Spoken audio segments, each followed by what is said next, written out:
Good morning, evening, afternoon, good night, wherever you are in the world. I guarantee you some people from overseas. So look, it fits, all right.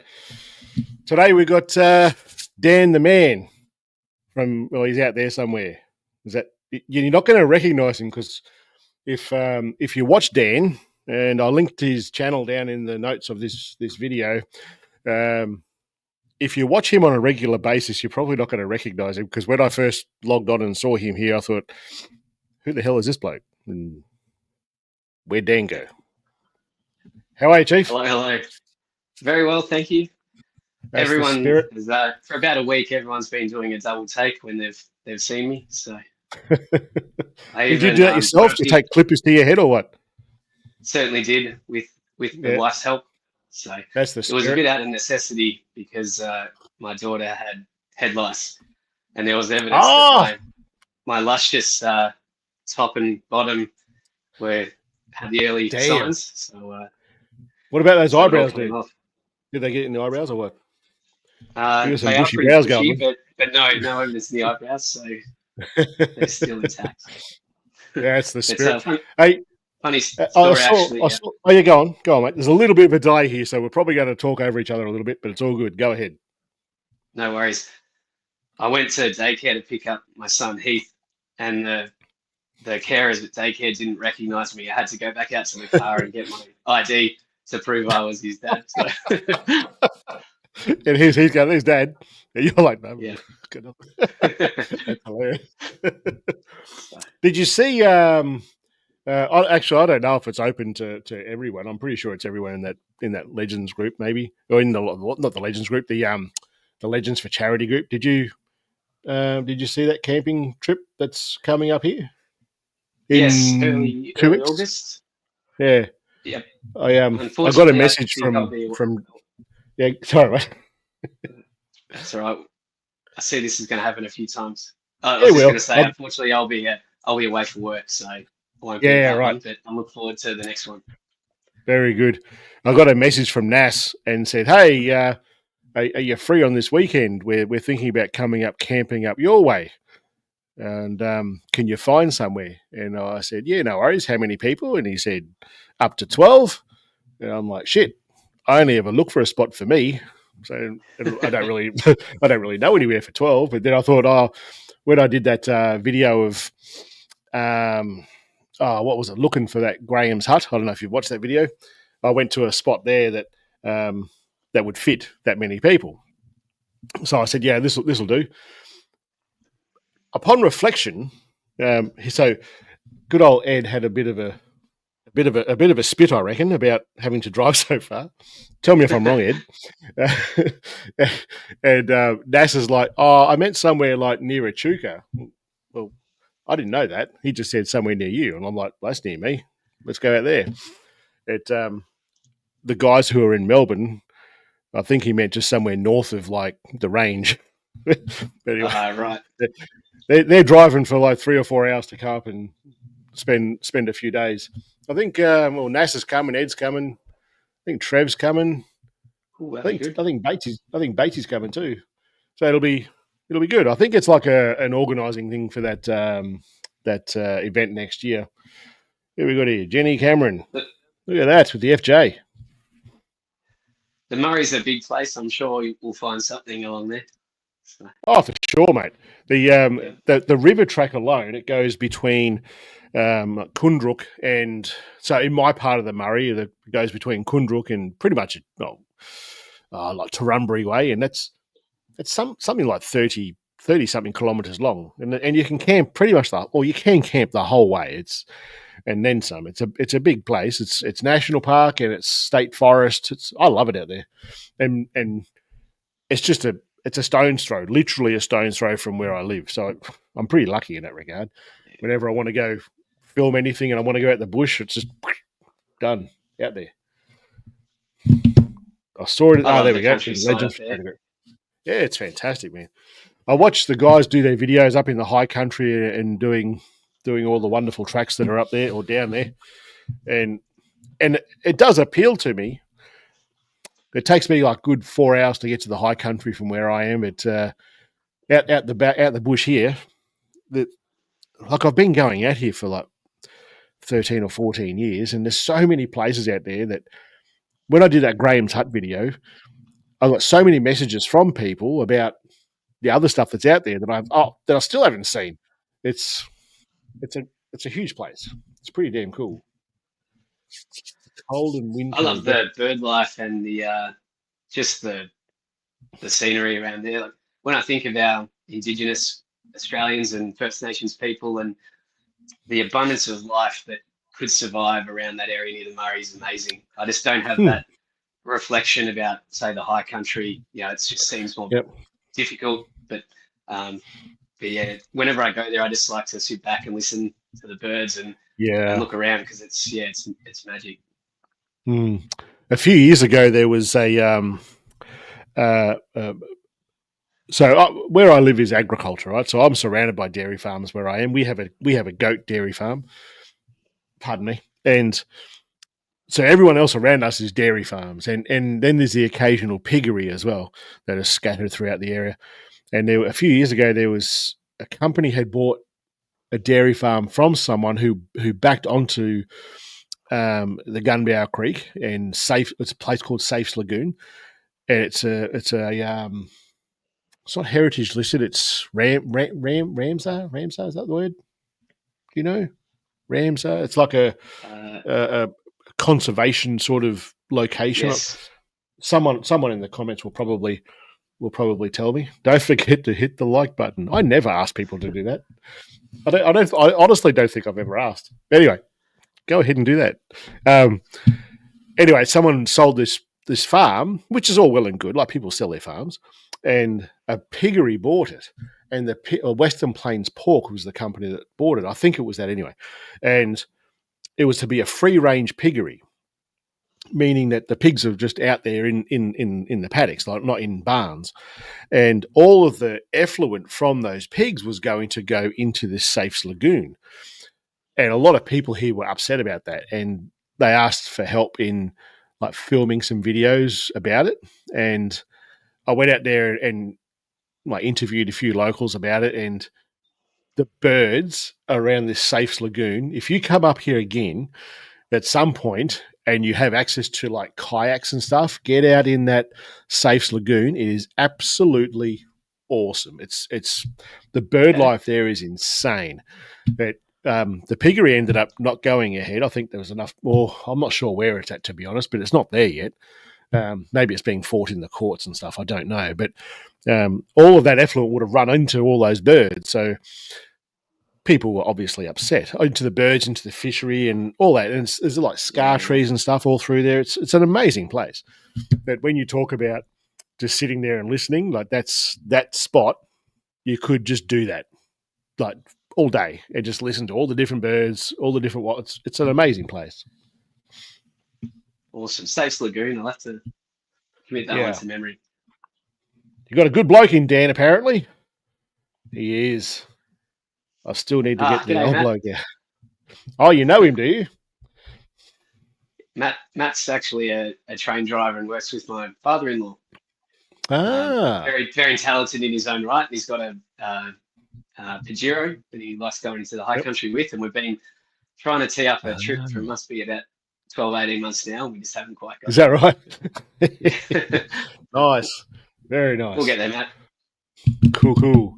Hello, gentlemen. Can't even recognise Dan. Luke, is this the same Luca that you guys have been? What was that trip?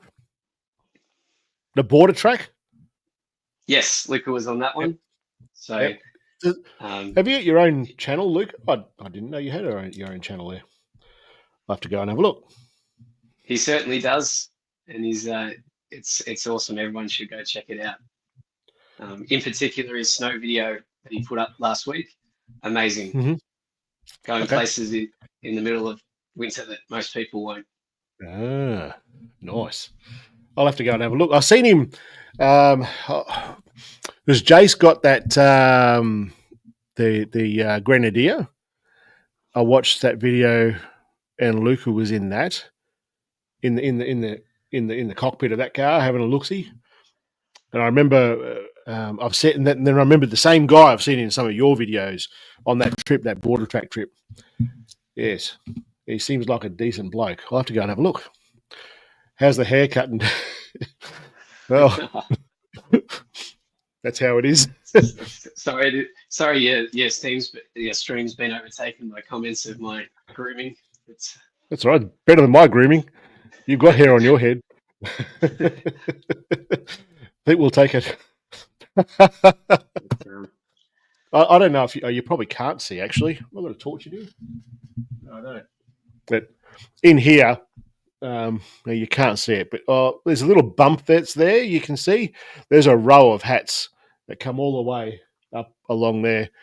All these hats that are for my other channel. Rarely will you see me on that channel without some sort of headwear on because it's just this big bright dome up here. So I've got to wear something on my head. So yes, let's put the hat around and get him a beanie. Have you tried wearing them all at once? I have to ask. Well, that is a fair question. Not all exactly the same time, but I have worn them all in one video. And to see if anybody noticed, I can't remember what the video was about. It was like some Astro app or something. And every single take that I did, I'd had like the Cubs hat, Yankees hat, LA hat, Mets, whatever. I went through like 15 or 20 hats in that one video. And nobody commented. Nobody commented. And it was only when I was doing a live stream with my mate from Canada and we were talking about it. I said, even you didn't bloody notice. He says, I thought it was. And he was watching the video, I think, on the live stream. And he go, oh, you did too. All these hat changes all through the video. It was pretty good fun, yeah. Yes. So you've just come back from the Simpson, yeah? Yes, that's right. About a month we should ago, probably talk about what the actual video is meant to be. Yeah, sorry, mate. Come on. Yeah, you're right. So what do you want to talk about? Well, give us in 3 or 4 minutes or less overall what your trip was. There's more videos coming from what I've seen so far, but you've done 2 videos, like a planning sort of video or in general about the trip, and then your packing video that I saw today. But tell us about the trip. So we went ahead across the Madigan line, which is the northernmost crossing of the Simpson Desert. It's most of the times in the Northern Territory, whereas the other lines are mostly across in South Australia. It's been in the calendar for about 2 years. We've been talking about it. We had a convoy of 5 people, 3 GU patrols, Paul and his FJ and me in the Prado. It was an absolutely unprecedented time to visit Central Australia with all the rain in outback Queensland that came through in March, through Channel Country down into Lake Eyre. So you got like the Diamantina River, the Thompson Barcoo or Cooper Creek system, and what's the other big one? Georgina Eyre River system. So anyway, looking across the sand dunes in the Simpson, you could run a lawnmower across a lot of it, all the undergrowth and everything. And there's still water in the clay pans. Just a phenomenal time to visit that I'm sure not many people in the grand picture get to experience the desert like that. So, Paisley and I went. My daughter, she's 5, so she's getting good at coming on trips and fairly easy going now, well seasoned. And so we took about 4 days to get to Mount Dare. We stopped at Coward Springs and Dalhousie Springs, which are definitely worth doing. And then about a week across the desert to Birdsville. You've got to do the Madigan line west to east. You can't go east to west. And then Birdsville Track's still all closed with Cooper Creek just flooding it out still. So I had to head home, heading deep into outback Queensland and then heading south. So, wow. Yeah, pretty moving trip for about 2 weeks. And you'll see in the videos that are coming, it definitely wasn't all roses. So without giving I saw in the preview video, I saw someone under someone's car, like belting something off there. I can't remember what it was, but it was like a quick snapshot, and I thought something didn't go well, and we shall see in the coming videos, I guess. Is this Yeah. Dean Quince? Is this someone that went with you? Yes, Dean, Yep. his wife and son came along, and they Yep. towed a small trailer. Oh, yeah. Yeah, and Dean's just reminded me the Air Creek bypass. So not even the main crossing, but the bypass was still bonnet deep. So you get Mhm. across the desert 700k, and then you've still got to do this water crossing to get out of there. So Yeah. Wow. um, but fairly firm Wow. base, luckily, and Yep. that was a Yep. lot of fun. Um, Yep. and, So, what trailer did you tow for all this time, or what trailer did Dean tow? You said a small trailer. Dean has a Cub Brumby Oh, on a yep. hard Yep. floor rear fold. Yep. Yeah, and It's a small one. Yeah. Dean's brother Matt's also got a GU. He's got the 3 liter, a newer one, and Yep. they tow a Metallion Maxi, the small Okay. South African campers, Yep. very Yep. similar to the Yep. Patriot in Australia. Yep. Yep. Yep. And yeah, both did really well. I mean, they both had good drivers in front of them, but Mhm. yeah, the conditions in the Simpson were, because of all the rain. If you picked up Yep. a handful of sand even in the middle of the day, you'd struggle to get it off your hands just because there's still so much Oh, moisture. really? So Yeah. Okay. the sand was fairly hard packed. The Prado only engaged traction control at the top of maybe 2 or 3 dunes the whole Okay. crossing. So Yeah. Right. so Nice. yeah, and that sort of ease of driving translated for the guys towing as well. They didn't really have a drama. So, Yeah. Nice. Nice. 2018 did one day 44. Wow. Thunderstorms, amazing place to visit. That would have been some good photography, Ed.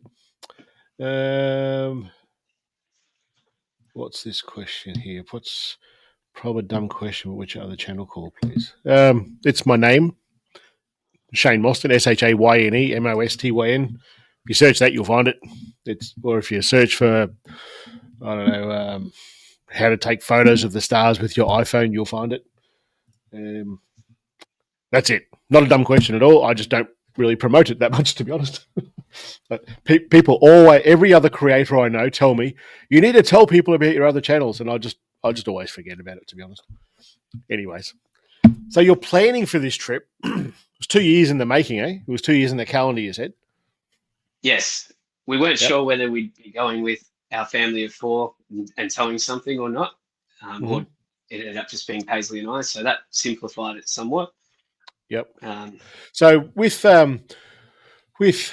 well, that's obviously a very large trip. Out of so just so everyone knows, we didn't talk about this before we're doing this. If with all of all of the things that you went through, what would you say would be the easiest thing that you planned and the hardest thing that you planned?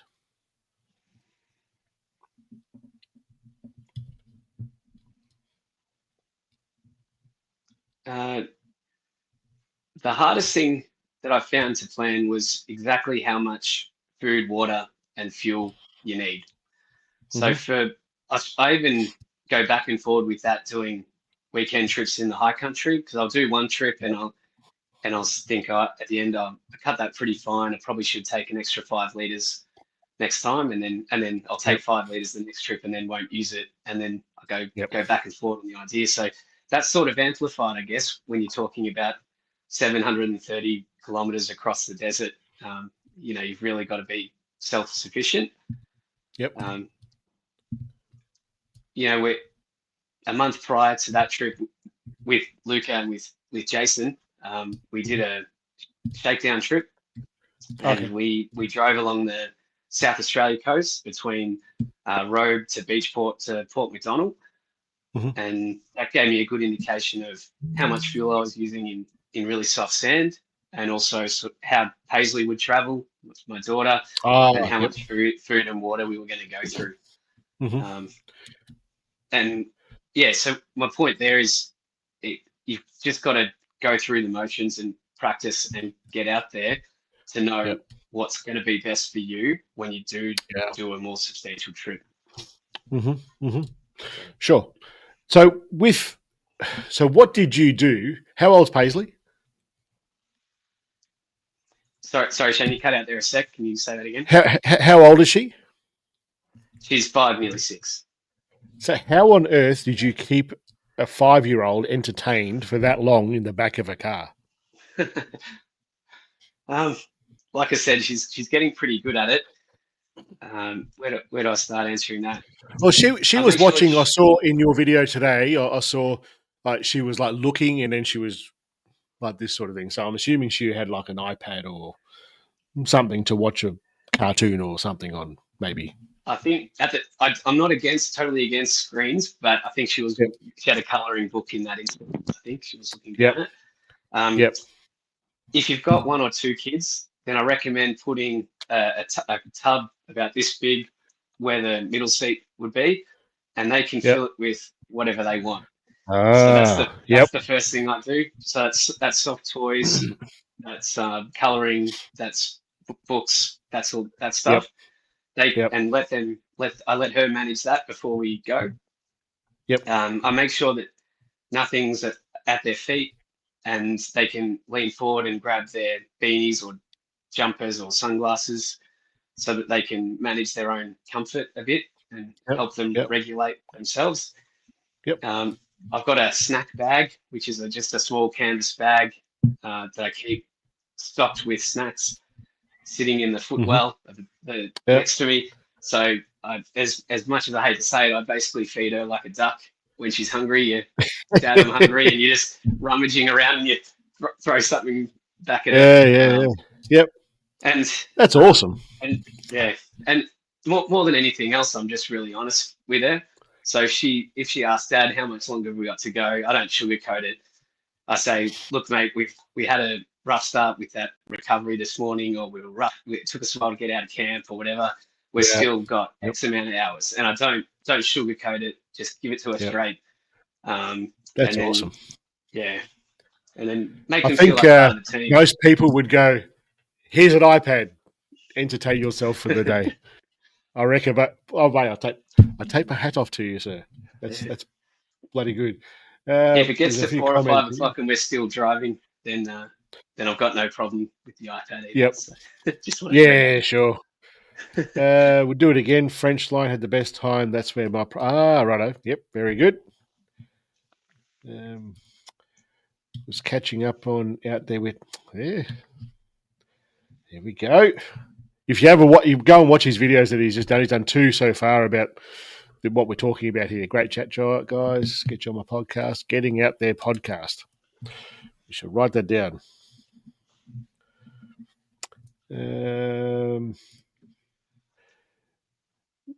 Well, I think we've just proven that you can. I think that's. Your solution there. I think it's going to depend on the kid as well. Yeah, like you could have an absolute nightmare of a time with the wrong child in the back of that car. I can totally understand where that comment's coming from. So our son, who's 3 and a bit, I can't imagine doing a trip like that with him as a solo parent now. So it really does depend on the kids, and you've always got to work at it, but it does come down to the personalities involved. Yeah, good on you, man. Twin 7-year-olds who play I Spy audiobooks on Spotify. There we go. I Spy sand. Spin effects. Yep. There we go. Ed's done it. Oh, Ed's had a good chat to me about his trip. We'll probably talk about it more in the next couple of weeks, Ed. The kids are the best time on the show. Oh, Dino again. Yes. Alan Power did to shave his beard to keep the jet. Nice one. Nice one. So, your kids, when they first saw you without all this on, how'd they go? Paisley's seen me once, but he hadn't. So we filmed that he didn't see me leave for work that morning. So we filmed him with me coming in the door at night. So I might put that up on my community tab for anyone that's nice. In. But yeah, he was a bit uneasy for about 5 minutes, sort of hiding behind Mum's legs. Who's right. Who is that? That's hilarious. 4,000 Ks up and down the East Coast with Avan. Oh, yep. Too early to traveling with kids. Interesting. Lots of comments here. Simpson, my son, had one CD in the car. Nickelback. Oh, man. How did he not bury you out in the desert, Ed? Didn't ring any bells. Come across Macca's sign in the middle of it. Right. Very good. So, how many days in total was it from the time you left home? 14 or 15 days. So Yep. within 2 weeks. Home Yeah. to home. Okay. So, Yep. yeah. Yep. And the fuel, where was the last place you got fuel before you had an extended period without fuel? So at the east side of the desert, you got Birdsville, and the west side you got Mount Ayr, and that they kind of make up the milestone locations when people talk about crossing the Simpson. You can get Yep. fuel at both those places. Yep. We filled up. What our was the jerry price of the cans. fuel? We were expecting $2.99 at Mount Ayr, but it was $2.95. We thought it was a bargain, so we bargain. topped up that extra little bit. So we didn't fill up our jerry cans there for financial reasons. We filled up our jerry cans down in Hawker, which is south, quite far south, below Maree, before you even get really onto the Unadada. I suppose you don't do these trips for economic reasons, do you? You just do what you need to do and minimise the damage. So. I drive a V8 Land Cruiser, mate. You don't do it for financial reasons. I can hear it drinking fuel at the moment, and the keys are inside. It's crazy, I think. Oh, nice, man, nice. So, what are you looking to do after this? What is your next one? Surely it won't be as big as this one. No huge trips like this one planned, although there are murmurs of the Canning Stock route in a few years' time, which has been on my bucket list for a number of years. So that's tentatively throwing it out there that that's going to happen at some point.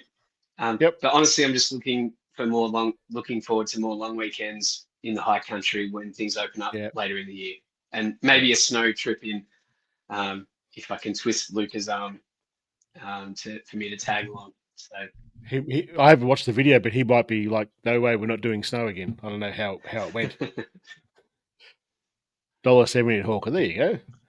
I did. I used to ride motorcycles a lot, and down in Tassie, where was this? The Gordon Dam. I don't know if you know the Gordon Dam.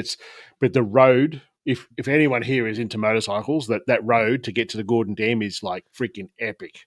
Like 150, 160 kilometers an hour is insane. It's such a good road, but it's a long road, and the fuel at the end was just known to be horrendous. And it was like, this was, I'm going to say when I went there that time, I reckon it was about 5 years ago.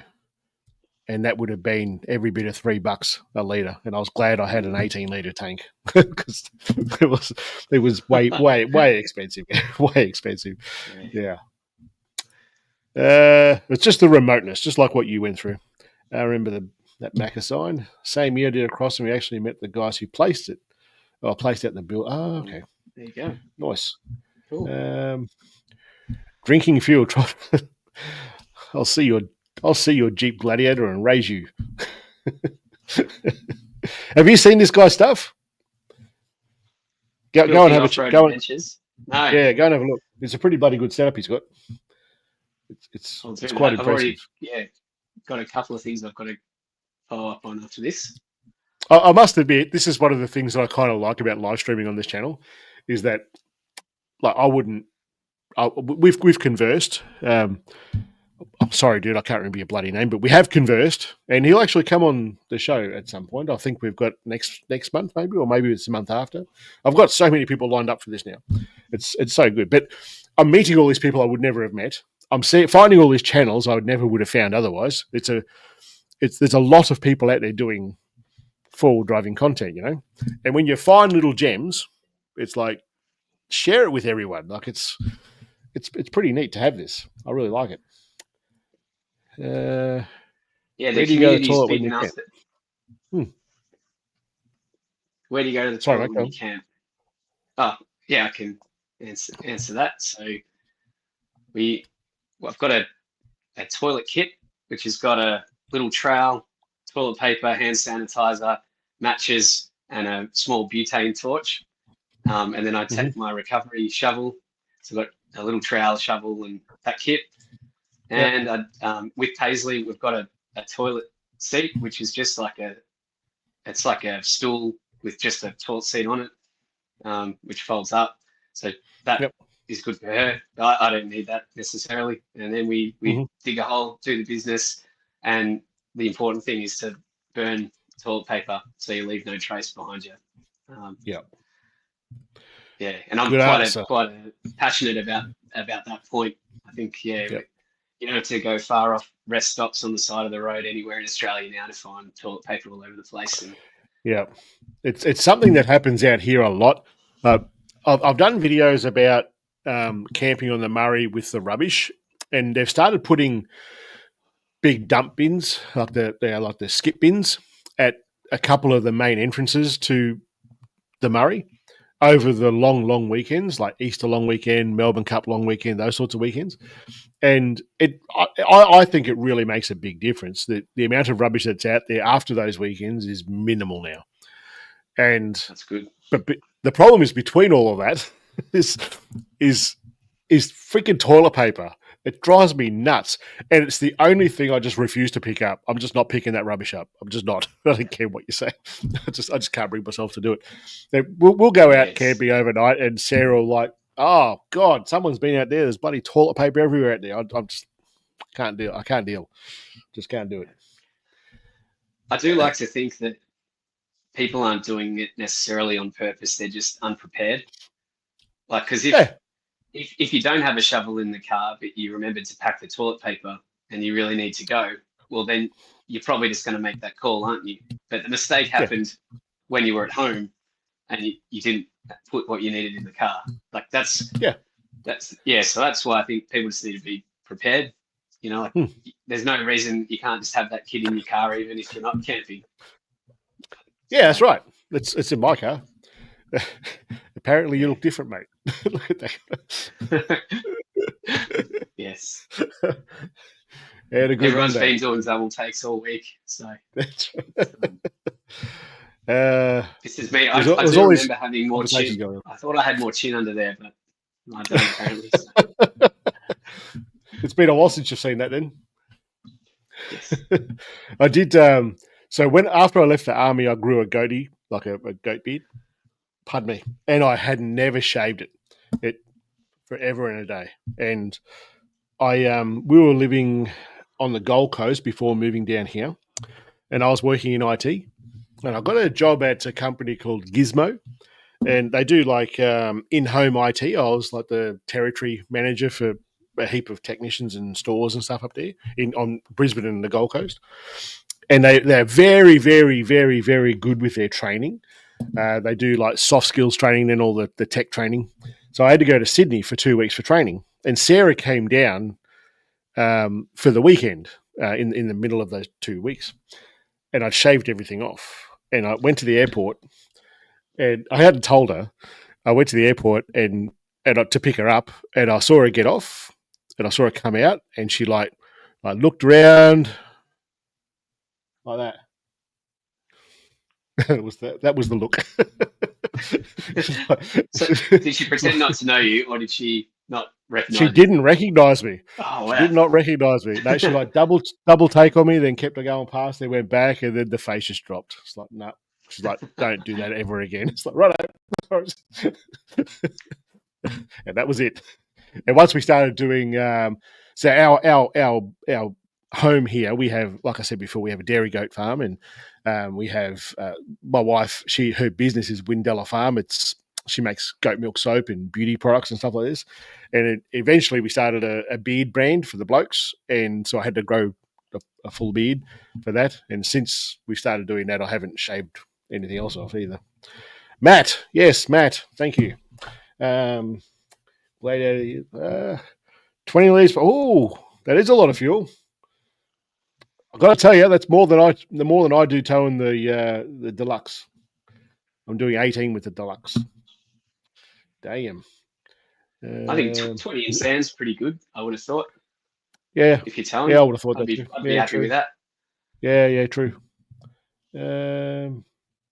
Toilet seat on the tow bar. I have seen that. I've seen it in some Instagram things. I'm not sure I'd be keen to do that, to be honest. I don't know.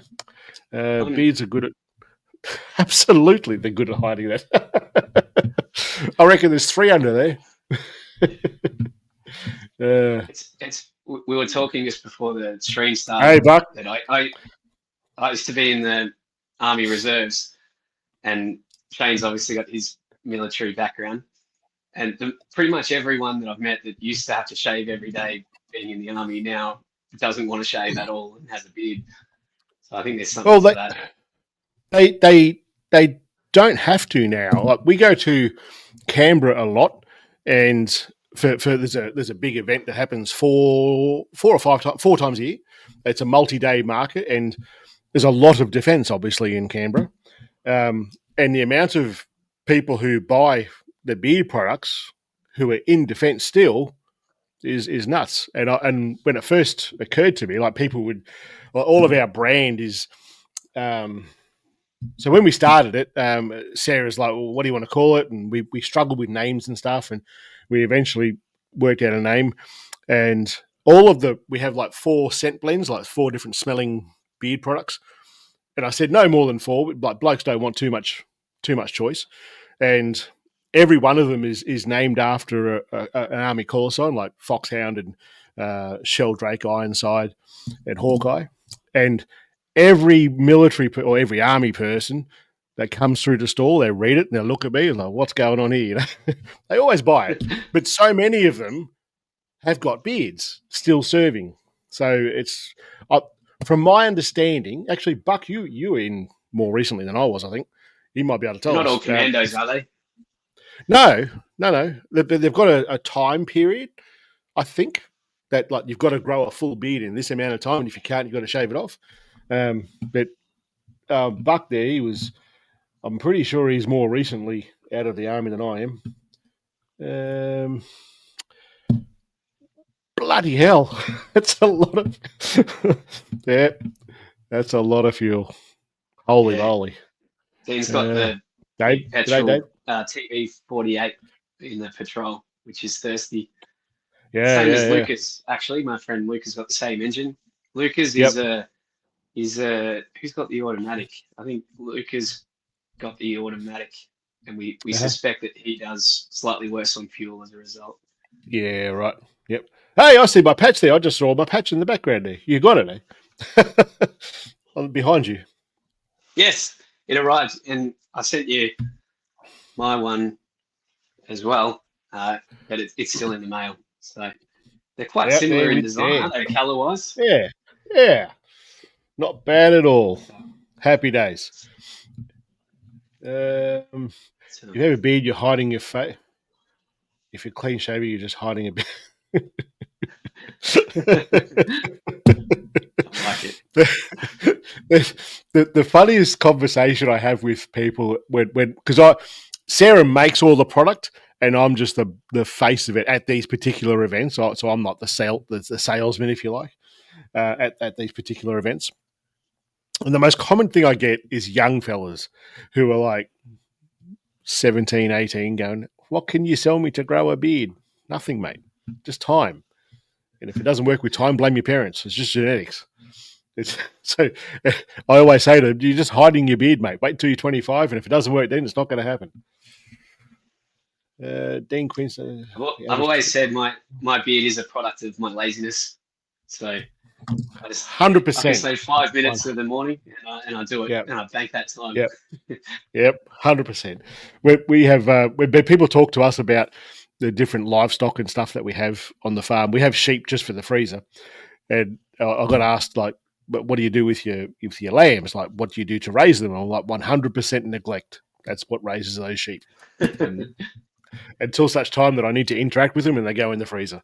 That's neglect. That's it. Neglect out of necessity. Yes. So back to the topic at hand. If you had to give a couple of tips to people who are planning anything over their regular sort of distance camping trips, is there anything that you would say you really should look at this over everything else. Is there anything like that?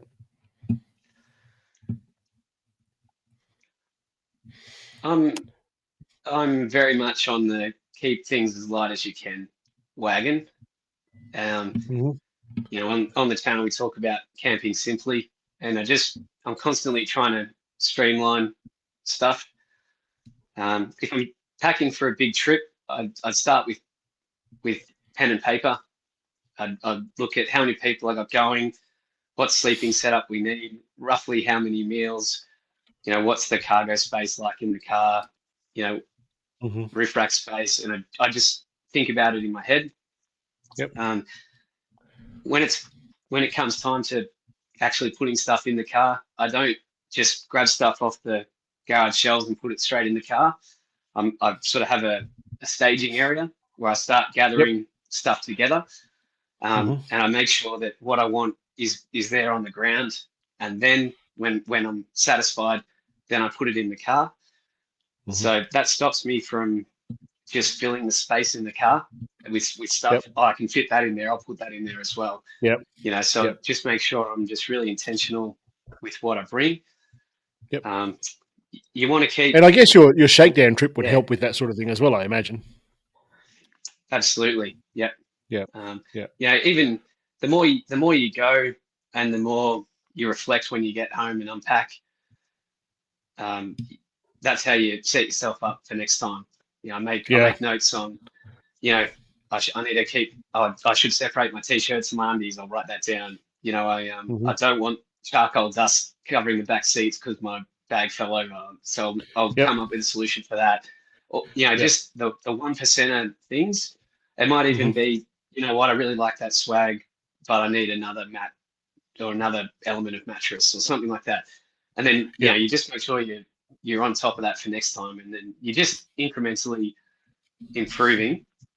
And Mm-hmm. then when you get to these big trips, you're in a good position because you know what you Yep. like, you know how you camp, you know what Mm. your preferences are.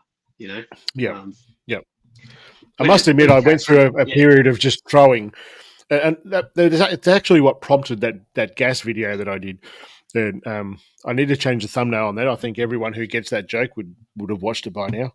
The gas thing, but um, it came about when I had that uh, um, Goldfields trailer for a week, and I was just like, holy shit, I can take every fucking thing that I want to take. And it was, you had so much room.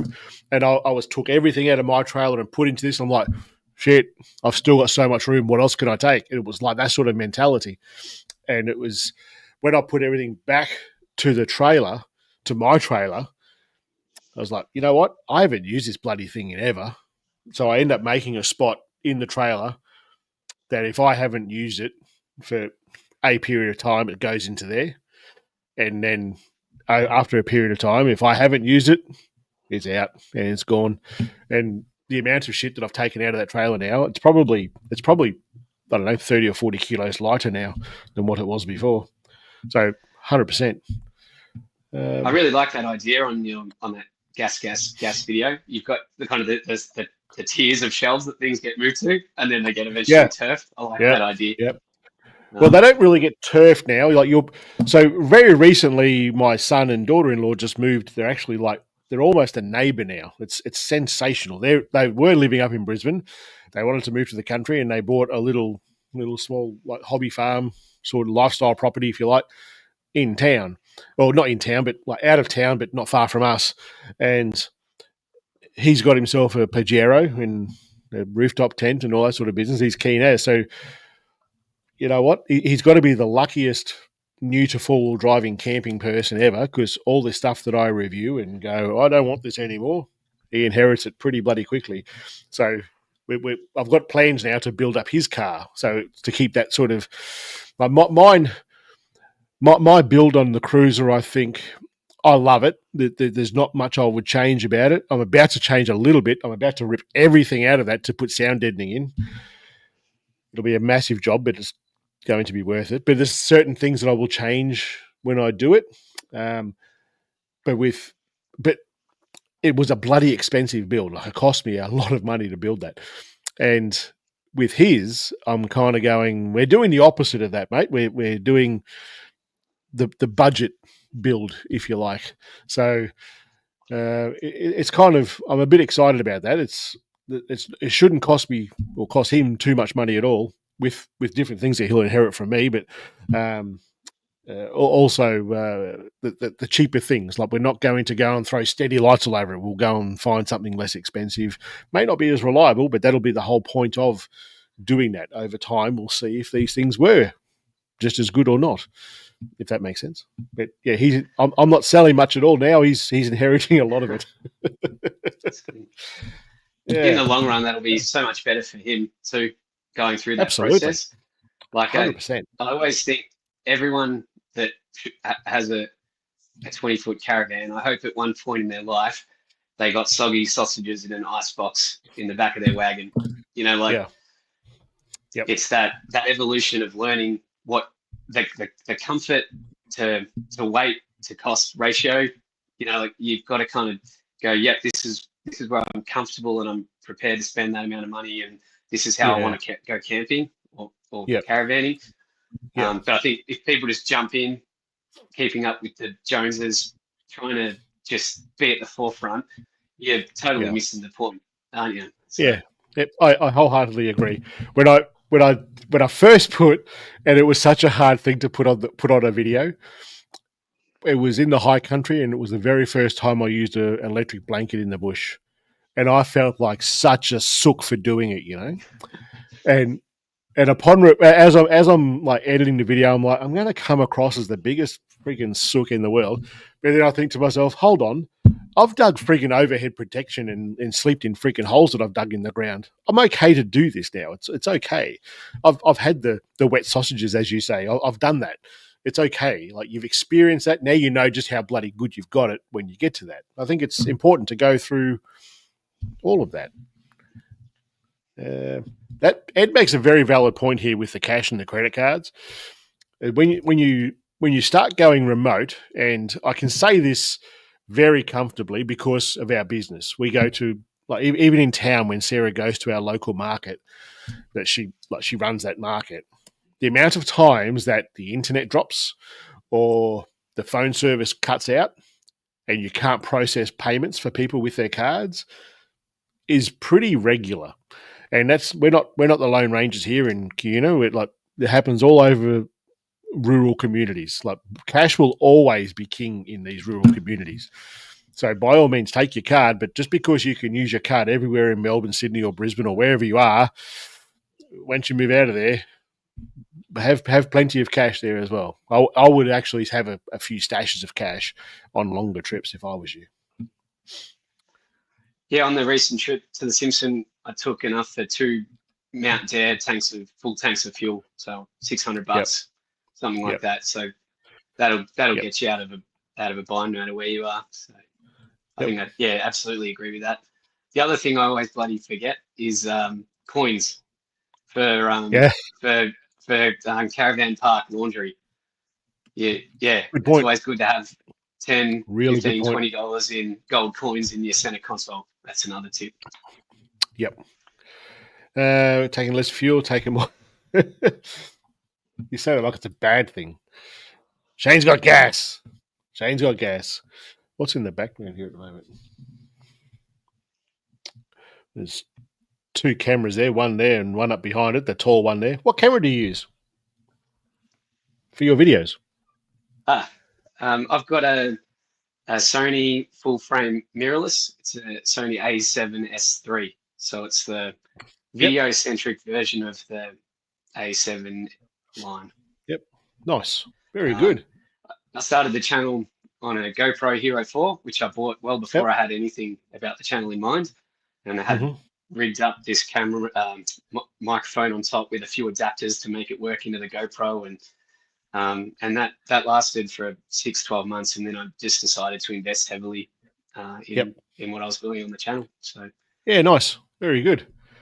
I found over time, with especially the other channel, um, that you hear it all the time with video creator, like video educators on YouTube.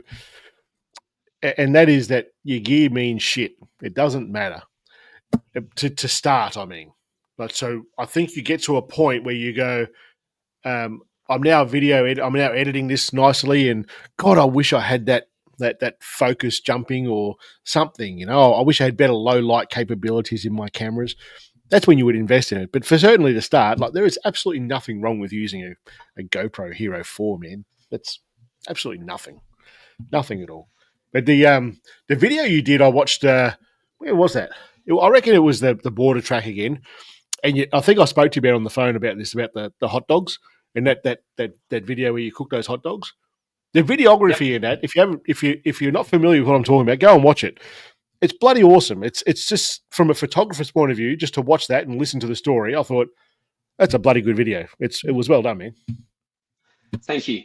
That one, if you're looking on the channel, it's probably my 4th or 5th most recent video, and it's called "Feeding the Whole Crew Around the Campfire" or something like that. Yep. So that was on the border. It was really well done. Thank you. Yeah, I try to make it as much about the art as I do, as much as there's practical advice and knowledge I'm trying to share with through the channel. Yep. I also like making the videos and I think of them as a piece of art that I'm presenting to the world. So I try to dance that line and strike that balance with what I put up. Yep, it's good, man. I really like your stuff. This gas video, battling with my wife who wants stuff I don't think is needed. It's a losing battle. I don't know. I can't remember. I don't know if you do this or not. So depending on the video that I shoot, sometimes I will script it out. Like the video I was speaking to you about before we went live about the reviewing stuff. That video, I'm absolutely, it's all scripted. So I'm because as people who watch the lives and sometimes the videos I leave this shit in, I can waffle, I can talk the leg off a chair. So I will, with the stuff that I need to make sure that my story that I want to get across is coming across, I will script it. Other videos, I'll have a point form, and in those point forms, I'll go, oh, yeah, I've got a story here that can relate to this. I'll start telling the story, and then 5 minutes later, I'm like, bloody hell, this video is going to be long. Cut all that shit out. So I can't remember if I actually left this in the gas video. But when I went to that the signature meetup, and I was blown away by how much stuff the people with caravans, or those people, well, not all of them, that's not true, not all of them, but certainly some of them were carrying a lot of stuff. And one guy in particular was telling me how his wife had a backup hairdryer, not just one, but 2 for camping. And I'm like, dude, you can't be complaining about the amount of shit that you're carrying, the weight that you've got, when you've got 2 things that you don't need either one of them. It didn't, and his wife had short hair. Come on. Come on. Maybe he was using them. It was a cover. Oh, maybe. We don't have room for gas. Not enough storage places. Yeah. But see, even that, you don't have enough storage spaces in the camper. The camper has more room than someone without a camper. So you do have the potential there for gas. That's kind of that's how I got it onto it. Up the wanker. When I had a Pajero. I had a 2012, I don't remember what was GLX. I want to say GLXR. I want to say, and I was filming a video for my other channel, and most of the audience on my other channel are North American and European, and I was filming at the back of my car, and I didn't know this, but the Pajero is Spanish for wanker or masturbator or something like this. And in the comments on this video were going off. And I'm like, what are you talking about? So that was it. Every chance I got then, I was filming in front of that Pajero wording on the back of the Pajero just to get those. Still get soggy sausages. I didn't know that. Oh, you didn't know that? Yeah, No. it's 100%. No. So in America, I reckon they're called a Shogun, not a Pajero or not a Pajero. So yeah, different names. Before Jason. That's a ripper idea. That's Cans. a really good idea. That is a good idea. Consider that one adopted, stolen. What were you saying about Jace? Yeah, the Pajeros are, from my perspective, great cars. Jason had, Yeah. before the Ineos, he had this is Jason from Off the Beaten Path. Before the Ineos, he had the 76, and before that, he had the Gen 3 Padge. And it was a phenomenal car. Yeah. And Mm. Mm. a lot of people talk about the sort of the rise of Toyota through the 80 series, 90 Prado, and the 100 series, but Yep. the original Pajero paved the way in Australia for that Yeah. family SUV. You know, it was the original. Yep. Um, Yeah. so Yeah. hats off to the Pajero. Yeah. Absolutely. Montero. That's what it was. Thank you. I'm always happy to tell you that I was wrong. That's absolutely the right answer there. Love channels that work hard. The production, yeah, for sure, absolutely. There's nothing worse though. The best performing video I've had on this channel. It took a lot of research and a lot of shooting and a lot of editing. And I said to Sarah, and it was the one about what was legal modifications in each state, and it was a pain in the ass to find. It took me ages to work that shit out. And I said to Sarah when I uploaded it was the very first, well, probably after my first video ever. It was probably the most nervous I've been about uploading a video because I thought this is going to be contentious. It might absolutely ruin me as far as this channel was concerned. And the next morning I woke up and overnight it had like 40,000 views. And I thought, shit, I found my niche apparently. It was, but it took bloody ages. And the editing and everything in that video just took me multitudes longer than what it normally does. And it paid off. So it's absolutely worth doing. I think in some occasions, some occasions, like I look at like Jace's videos. These are all just driving track videos, you know, and that's how I came across him. I was looking for tracks in the high country to do, and that's how I found him. And I think he fits that need perfectly. Like if you want to know how to go from this place to this place in the high country, just go and watch his videos. He's probably done it. And you can see how hard it was on the day that he did it. It's perfect. But the editing and the production value on that is fairly quick. Like he can probably punch them out pretty quickly, the editing side of it, because it's track driving videos. So you don't have to spend a lot of time to edit. It just depends on what you're trying to achieve. Exactly right. Simpler. With that video you were talking about,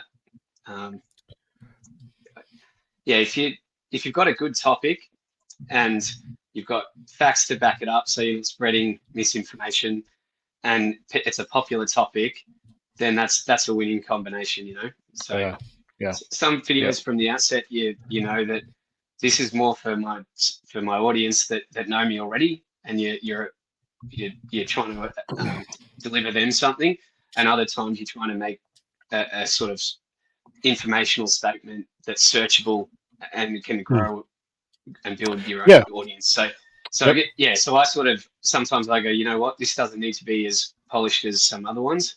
I'm just going to get this video done, and other times I've got a notebook open for 3 months while I'm articulating. For example, the equivalent is I'm going to do a buying guide for the 90 Prado for all the years it was made in Australia from the whole time. So what engines, what their reputations are, the facelift, the common problems, the everything. And nice. You know, when you start doing that, there's a lot of people that know a lot more than I do on that. And so, you know, you just got to get it right. But I think in doing that, it's an interesting. I like that idea. I think that because it's such a popular car here, there's so many of them around, but you can look at that one and then look at that one and you go, they look the same to me, but they're different. Like the running gear is different or the engine is different.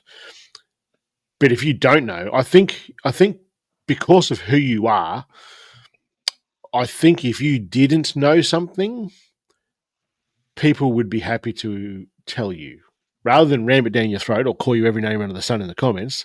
I think people would be more willing to help you out. Like if you said, this is this model and it does this, but I'm not sure about this, the Prado genius that's watching you will go, actually, it's the Choswaller on the Huzumawat that you got wrong there, mate. And they'll tell you. I don't think people would be aggressive with you if you didn't nail it. I think you come across well enough that you're not a smart ass sort of thing, like me. Thank you, Shane. Yeah, I tend to, perhaps my experience is similar. I don't get too many people trying to battle me. But like just before, I'm the first to say, yep, thanks for letting me know I was wrong. Quick video seemed to go better. Yeah. It's, I think, eventually you build, over time, you build something in the way you present, the way that you edit, the way that you tell a story. You build something there that your regular fans are going to appreciate, and it doesn't, like what we're talking about here, quick video seem to go better. If that might be a quick edit, quick shoot, quick upload, whatever the quick is, might be a shorter video, but that's what your regular viewers are going to like because they're watching you regularly. And if you were doing, 3 or 4 minute long videos that were quick and to the point, this is what we did, this is where we went, this is what happened, but then your next video is a 25-minute video of driving tracks, they're probably going to lose subscribers. So you got to do what is right for you. And if that's what's right for you, Matt, that's what's right for you, dude. Original Pajero, hold on. Oh, yep. The Dakar, yeah. 100%. Yep. What a good video editor, start making videos. If you asked me that 2 months ago, I would have said CapCut. But not now. What do you use, mate? I don't know. DaVinci Resolve. Yeah, the studio version of that. So the only other one I've used is Sony Vegas, which I used to make, of all things, video game montages when I was a kid on. But as an adult, once I started the channel, DaVinci Resolve. DaVinci's a all-in-one package. So you've got the audio editor, the cut, the edit, and then you've got the color grading, and delivering the video or packaging up the file format is also really simple. So the workflow in DaVinci is really good. There's a free version of that one. And there's only a few features that I guess you'd have to be pretty serious about it to even notice that aren't there. So I'm using DaVinci now. I started with Final Cut Pro, but before YouTube, I was doing it with like iMovie. So if you're a Mac person and you're just starting out, get iMovie. It's easy enough to. Does it even come on Mac standard anymore? I'm not sure. I dump a heap of stuff when I buy a Mac now. I don't know if it actually comes with it now, but I'm sure you can still get it. And it's a dead set easy video editor to use. CapCut was bloody awesome to use because it was quick and the AI tools that are in it were are fantastic. But recently they changed all their terms and conditions that basically said if you use any of our AI tools, we own that video that you've produced. So it went. And now I'm using I was using Final Cut Pro before CapCut. But the more updates that were happening, the more often I needed to update my bloody computer. I'm a Mac person, so it was freaking costly. And now I'm using DaVinci as well. And I must say that the learning curve between Final Cut and CapCut, forget CapCut. It was just nice and quick. It's a very basic edit. It's for content creators, really. But not this sort of content creator. You can, but it's not like the color grading and stuff like that. It's not very good with it. But it's a nice program just to punch out videos. So for a period, I was doing like 4 videos a week. So it was very good to have that ability to punch those things out. But with the learning curve between Final Cut and or let's throw Premiere Pro in there because they're very similar. Between that and DaVinci, in my head, it was actually quite difficult, to be honest. Between the sliding, the the scrolling cut, whatever frame that is, the editing window, then the audio window, the color grading, the what's that other window where you're bringing all these trees down and making all these different effects and stuff. To me, that was actually quite a fusion window. That was actually quite hard to get my head around, to be honest. It's okay now. I've done it often enough now that I know at least where to look for stuff. But the learning curve was pretty steep. So if you're starting, I would start with that. I think the learning curve for me was steep because of the other stuff that I'd done prior to that. But DaVinci Resolve, it's free. It does a bloody good job. They've all got their quirks, Kerry. So just pick one and have a crack. Have a crack. Yeah, you just gotta grit your teeth and have a go at it for a while, because you know a lot of professional video editors would struggle to relearn a new software as well. So it's you just got to start somewhere. Yeah, absolutely. Good advice, dude. DJI Action 5. It's a very good camera. Dan's videos are elite. Doesn't matter. There you go. Look at these people, man. They just love it on you. Thanks, Jake. Doesn't matter what you do with your head. Jake must have been one of my first 100 subscribers, I reckon. And he pops his head up with a thoughtful comment every 3 months or so. Nice. Yeah, it means a lot, Jake. Nice. There we go. The Bajera Sport may look like you're giving up, but absolutely. Lots of comments here. We'll probably have to close off here in a minute, mate. We've been going for like an hour and something. Time we at? It's like 25 to 9. Can't help myself. I do too, man. I love the editing. Sometimes I'll spend. Look, with CapCut, I could push out. I could edit. I would shoot to the edit, and I'm the same way with photography when I'm shooting. Well, I don't really do weddings and that anymore, to be honest, but I try not to. But when I do, I'm shooting for the edit because I know what I can achieve from that shot. And I do the same thing with videoing. I shoot for the edit. So it's I have this trick though. I'll tell you. I might have told you. I'm not sure. So I'll keep the microphone here somewhere, like the lapel mic here somewhere. And if I'm talking away, one day I'll miss it in the edit, and you'll see it. If I'm talking and I just get totally tongue-tied and I can't work out what I'm doing, I'll stop what I'm doing, but rather than go over to the camera and like find whatever I've got to push there and start it again, I'll just go, and when I'm editing, I'll look for the 3 spikes and I go, I stuffed up there. I've got to go back to there and cut it and dump it. It just gets a little bit quicker, you know? But I love the edit, man. I love the edit. Love the edit. It's kind of like cooking, I reckon.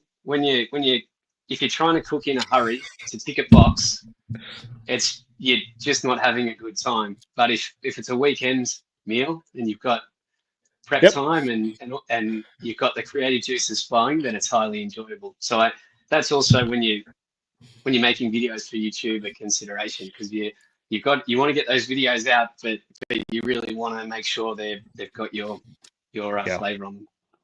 Yep. So the length of time is perfect for the morning bowel movement. From the creator point of view, I'm guessing by the name there, you might be a creator. Looks like a motorcycle there. Initially, I thought that was a drum kit, that icon, but I reckon that's a front wheel of a motorcycle.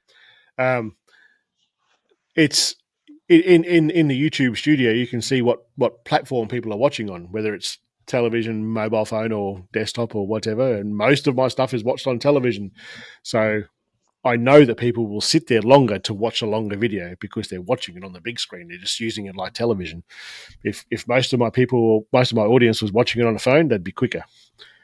I don't know if you go into that sort of depth with your analytics, mate. Yeah, I've noticed the same thing, and it's gotten more towards that trend over the last 12 to 18 months. Yep, for sure. More people. What's your favourite meal to cook in the bush? Jeez. I like steaks. Steaks are. There's a million ways you can cook a steak, and you never quite get it 100%. To you, Steve. This is my father-in-law. Shout out, Steve. Right. Yep. And the kids eat steak, so if they're going to eat it, I'm tick in the box, and and you can change some very slight things with cooking a steak, and it makes a big difference. So Yeah. Oh, yeah, for sure. Absolutely. Yeah, 100%. I wouldn't say I actually have a favourite thing to cook out in the bush myself.